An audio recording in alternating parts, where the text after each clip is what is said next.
Japan নামটা শুনলে আমাদের অনেকের মনে অনেক চেনা ছবি ভেসে ওঠে, তাই না? কিন্তু সেই চেনা ছবির আড়ালেও এমন অনেক ছোট ছোট ডিটেলস লুকিয়ে আছে যা এক বিশাল গল্প বলে। চলুন আজ সেই অজানা গল্পগুলোই খুঁজে বের করি। আচ্ছা, অ্যানিমেতে এই দৃশ্যটা কি কখনো চোখে পড়েছে? কোনো একটা চরিত্র ধরুন রাস্তার ধার থেকে একটা মিষ্টি আলু কিনছে আর লজ্জায় তার মুখ লাল হয়ে যাচ্ছে। ভাবছেন একটা সাধারণ খাবার কেনা নিয়ে এত লজ্জা পাওয়ার কি আছে? আবার ধরুন এই পুতুলটার কথা। অ্যানিমেতে প্রায় দেখা যায় জানলার বাইরে এমন সাদা অনেকটা ভূতের মতো দেখতে একটা পুতুল ঝুলছে। এটা কি কোনো খারাপ কিছুর ইঙ্গিত, নাকি এর পেছনে সম্পূর্ণ ভিন্ন কোনো মানে আছে?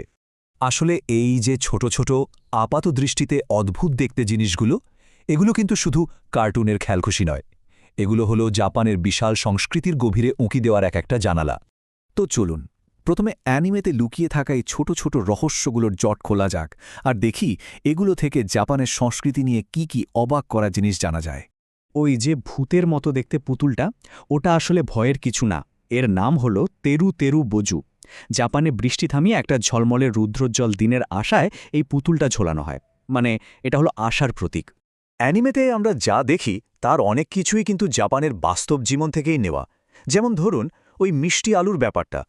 ৮০ দশকে জাপানের রাস্তায় দাঁড়িয়ে খাওয়াকে সত্যিই অভদ্রতা বলে মনে করা হতো। আবার হ্যাঁ, এটাও সত্যি যে জাপানের সব স্কুলে ইউনিফর্ম বাধ্যতামূলক নয়। কিছু স্কুলে ছাত্রছাত্রীরা নিজেদের পছন্দমতো পোশাক পরতে পারে। এমনকি স্কুলের লম্বা সময়ের কারণে বাচ্চাদের একটু জিরিয়ে নেওয়ার জন্য আলাদা ন্যাপ রুম বা ঘুমের ঘরও থাকে। আর পার্কের ওই যে কনক্রিটের পাইপ, ওগুলো তো জাপানের খেলার মাঠের এক অতি সাধারণ দৃশ্য।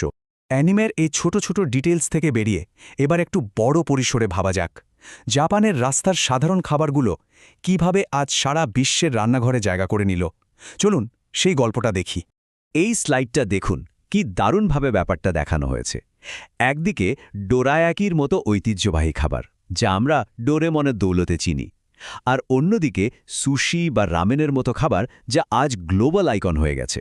সুশি, রামেন, টেম্পুরা, এই নামগুলো তো এখন আমাদের সবার চেনা।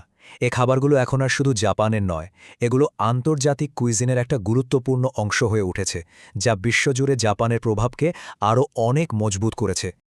আচ্ছা, খাবারের পর এবার আসি খেলাধুলার জগতে। আপনারা কি জানেন জাপান কিভাবে বিশ্বজুড়ে খেলার ধরনটাকে আমল বদলে দিয়েছে? আর এর শুরুটা হয়েছিল কিন্তু খুব সাধারণ পাড়ার খেলার মাঠ থেকে। জাপানে বিনোদনের এই জার্নিটা কিন্তু খুব ইন্টারেস্টিং।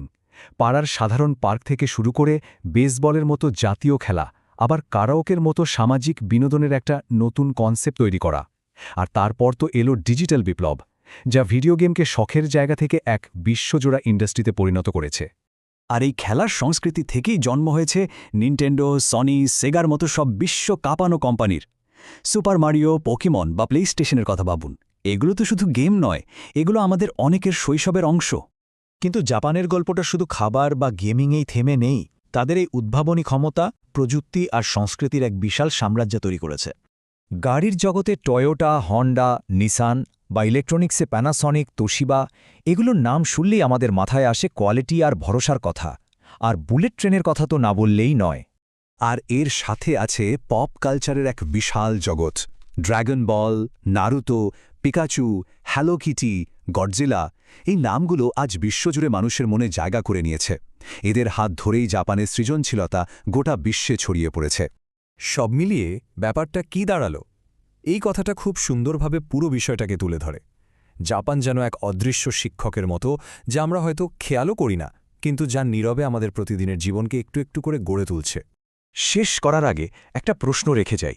আমাদের চারপাশে, আমাদের দৈনন্দিন জীবনে জাপানের এই যে অদৃশ্য প্রভাব, সেটা নিয়ে কি আমরা কখনো সেভাবে ভেবে দেখেছি? ভাবলে হয়তো অবাক হতে হবে।